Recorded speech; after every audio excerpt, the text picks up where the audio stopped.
Hello friends, రేపటి complete episode ఇప్పుడు ఈ వీడియోలో చూడండి. ఇక రమాదేవి టెన్షన్ పడుతూ ఆ రామచంద్రయ్య నుంచి తప్పించుకున్నాను. అసలు వాణ్ణి ఎలా వదిలించుకోవాలో కూడా అర్థం కావట్లేదు. రామచంద్రయ్య, నా పరువు తీయడానికే ఉన్నావు కదా, అందుకేరా నిన్ను చూశాను కాబట్టి రౌడీలకి ఫోన్ చేసి చెప్పాను. ఇక నిన్ను రౌడీలు కిడ్నాప్ చేసి ఒక రూమ్లో బంధించవచ్చు. తాడో పేడో ఇప్పుడు తెలుసుకోవాలి రామచంద్రయ్య. ఇక నువ్వు భూమి మీద ఉండకూడదు, నువ్వు ఉంటే నాకు పెద్ద సమస్య అనుకుంటూ రమాదేవి టెన్షన్ పడుతూ ఇక రౌడీలకి ఫోన్ చేయగానే, హలో మేడం, మీరు చెప్పినట్టుగానే ఆ రామచంద్రయ్యను కిడ్నాప్ చేశాను.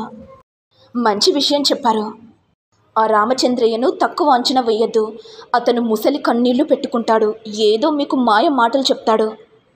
వాడి మాటలు విని మీరు వారి దగ్గరికి వెళ్ళారో మిమ్మల్ని చితక్కొడతాడు. చాలా జాగ్రత్తగా ఉండండి.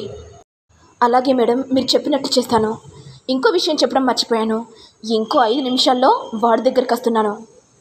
ఇక రమాదేవి సంతోషంతో జగదీష్ దగ్గరికి వెళ్ళి, అన్నయ్య, నీకో విషయం చెప్పమంటావా? ఆ రామచంద్రయ్యను కిడ్నాప్ చేయించాను. ఇక వాడి చాప్టర్ని క్లోజ్ చేస్తే మనకు ఏ అడ్డు ఉండరు. ఏంటి రమాదేవి అలా మాట్లాడుతున్నావు?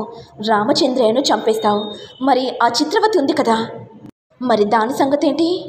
అయ్యో అన్నయ్య, ఆ చిత్రవతిని మన మాయ మాటలతో బుట్టలో వేసుకొని అన్నంలో విషం కల్పిద్దాం. ఆ తర్వాత చిత్రవతమ్మ గారు ఆ అన్నంని తింటారు. పాపం చిత్రవతమ్మ గారు కూడా పైకి వెళ్తారు. ఇక మనకి ఏ ప్రాబ్లం ఉండదన్నయ్య. సరే చెల్లమ్మ, నీ ప్లాన్ కూడా వర్కౌట్ అవుతుందేమో అనుకుంటున్నాను. పద, ఆ రామచంద్రయ్య దగ్గరికి వెళ్దాం. ఇక రమాదేవి రామచంద్రయ్య దగ్గరికి వెళ్ళగానే, ఏంటి రామచంద్రయ్య, అసలు నువ్వేమనుకుంటున్నావురా? నా గురించి అందరికీ చెప్దామనుకుంటున్నావా? అది సాధ్యం కాదు. ఎందుకంటే నిన్నిప్పుడు పైలోకానికి పంపించబోతున్నాను. ఒసై రమణమ్మ, నిన్ను వదిలిపెట్టనే. రాజ సంస్థానాన్ని సొంతం చేసుకోవడానికి నీకు మనసు ఎలా వచ్చిందే? అమ్మగారు అయ్యగారు నిన్నెంతో ప్రేమగా చూశారు, కానీ నువ్వు అవేవి పట్టించుకోకుండా అమ్మగారిని అయ్యగారిని చంపేశావు కదనే. అవునరా, చంపేశాను. ఏంటిప్పుడు?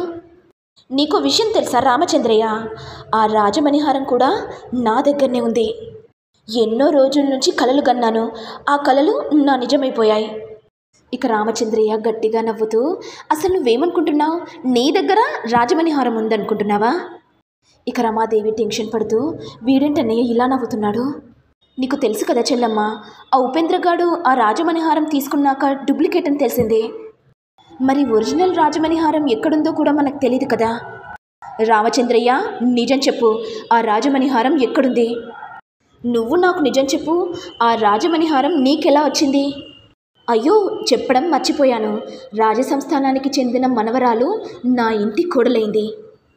ఏంటి రమణమ్మ, ఏం మాట్లాడుతున్నావు? రాజసంస్థానానికి చెందిన మనవరాలు నీ ఇంటి కోడలైందా? అసలు నువ్వు ఏ లోకానున్నావు? రే, అసలు నువ్వేం మాట్లాడుతున్నావురా? ఒక్క విషయం చెప్పవే, రాజసంస్థానానికి చెందిన మనవరాలు పేరేంటో నీకు తెలుసా? తెలీదని నీ మొహం చూస్తేనే అర్థమవుతుంది. అవును రమణమ్మ, నీ పెద్ద కోడలు పేరేంటి? నా కోడలు పేరు రోజా. ఏంటి, నీ కోడలు పేరు రోజానా? ఇక రామచంద్రయ్య గట్టిగా నవ్వుతూ, కరెక్ట్ జోడే దొరికింది. నువ్వు కూడా రాజమణిహారాన్ని దక్కించుకోవడానికి రాజావారిని రాణి వారిని చంపావు. అలాగే రోజా కూడా రాజమణిహారాన్ని సొంతం చేసుకోవడానికి సొంత తండ్రిని చంపాలనుకుంది. ఇద్దరి మధ్య పెద్ద తేడా లేదు, ఇద్దరు గుణాలు ఒకటే. నీకో విషయం తెలుసా? నీ పెద్ద కోడల పేరు రోజా అని చెప్తున్నావు కదా, నా కూతురే పాపిష్టిది, నీ గుణంలాగే ఉంది. నా కడుపున చెడబుట్టింది. అలాంటిది నీకు కోడలుగా వచ్చిందా? ఇద్దరు ఒక్కాకుల మీదనే ఉన్నారు కదా. ఇక రమాదేవి కోపంతో, రే రామచంద్రయ్య, ఏం మాట్లాడుతున్నావురా? రోజా నీ పెద్ద కూతురా?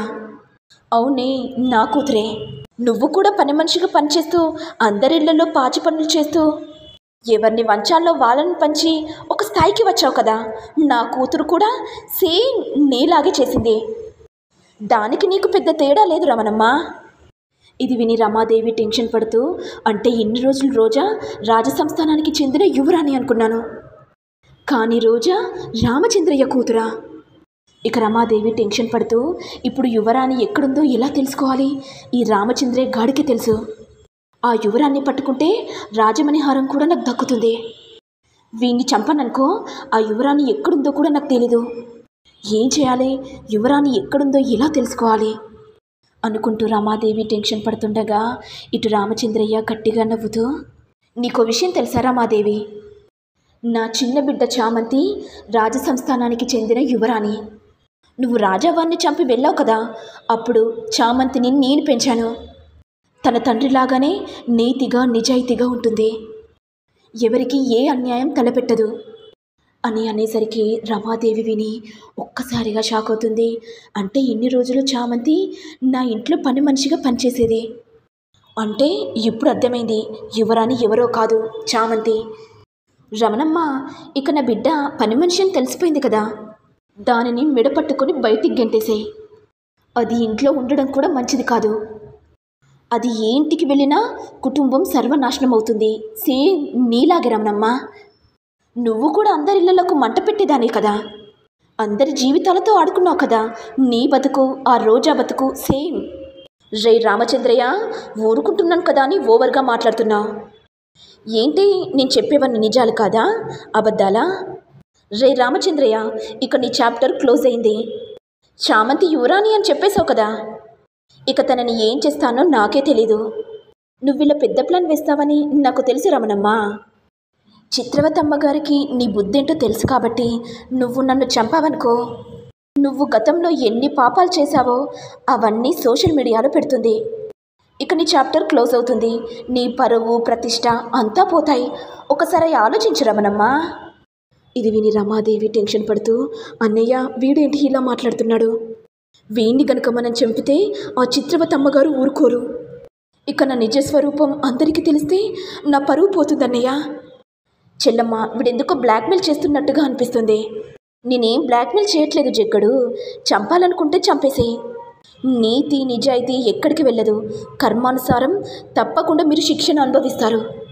అన్న, ఈ రామచంద్రను కిడ్నాప్ చేశాం, కానీ చంపడమే కాస్త టెన్షన్గా అనిపిస్తుంది.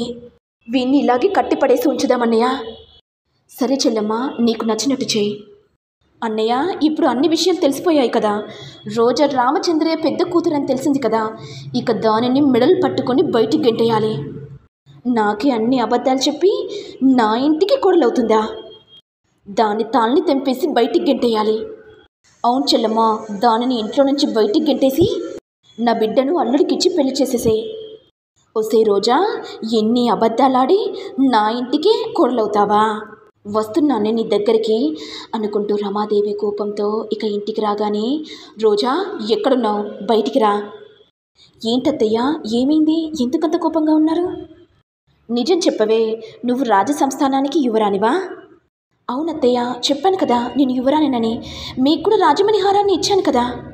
ఓసై, నా దగ్గర అబద్ధాలాడుతున్నావానే? నువ్వు రామచంద్రయ్య పెద్ద కూతురువని తెలిసిపోయిందే. నన్నే మోసం చేసి నా కళ్ళు కప్పి ఈ ఇంటికి కోడలయ్యావు కదా. రే అరుణ్, మనందరినీ మోసం చేసి ఈ ఇంటికి కోడలైందిరా. ఈ రోజా ఎవరనుకున్నావురా? రామచంద్రయ్య కూతురు. ఇది విని రోజా టెన్షన్ పడుతూ, మా అత్తయ్యకు అన్ని విషయాలు తెలిసిపోయాయి, ఇక నన్ను ఇంట్లో నుంచి గెంటేస్తుంది.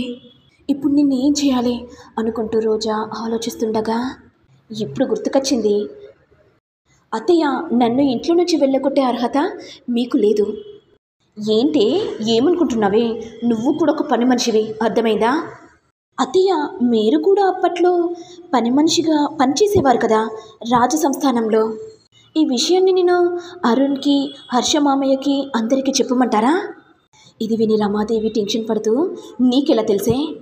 అయ్యో అత్తయ్య, మా తండ్రి గారు పదే పదే మీ గురించి చెప్పేవారు, మీరు పెద్ద మోసగారని. మీరు రాజావారితో అక్రమ సంబంధం కూడా పెట్టుకున్నారంట కదా. ఇంకా చాలా విషయాలు తెలుసత్తయ్య. ఈ విషయాన్ని హర్షమామయ్యకు చెప్పమంటారా? అవునత్తయ్య, నేను రామచంద్రయ్య కూతుర్నే, నేను పని మనిషినే. మరి మీరు కూడా అప్పట్లో పని మనిషే కదా. అందరినీ మోసం చేసి మీరేమో ఈ స్థాయికి వచ్చారు, కానీ నేనేమో అబద్ధాలాడి అరుణ్ సార్ని పెళ్లి చేసుకున్నాను. మనిద్దరి మధ్య తేడా ఇదే కదా అత్తయ్య అని అనేసరికి రమాదేవి మౌనంగా ఉండిపోతుంది. మరి నెక్స్ట్ ఎపిసోడ్లో ఏం జరుగుతుందో చూడాలి. మరి మీకు వీడియో కనుక నచ్చినట్లయితే లైక్ చేయండి, షేర్ చేయండి, సబ్స్క్రైబ్ చేయండి. Thank you all.